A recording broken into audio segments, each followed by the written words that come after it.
Yo guys, so today I'm going to show you guys how you can set up one of these QR code Wi-Fi logins for any Wi-Fi network for free. They work for both Android and iPhone without additional software. All your guests have to do, open up the camera, scan the QR code, tap the Wi-Fi login, and just like that, you're connected. Making one of these for yourself is just as easy. All you have to do is go to your web browser, search Wi-Fi QR code generator.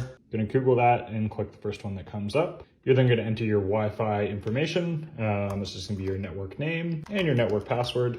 Going to click generate QR code, and that's it. That has your Wi-Fi login information.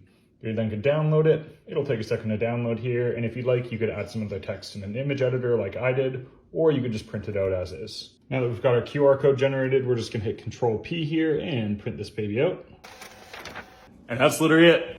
It's literally that easy. I hope you guys like that quick, simple video. I make other tech and smart home content. If you guys are into that stuff, toast me a follow, and thank you so much for watching. I appreciate all of you.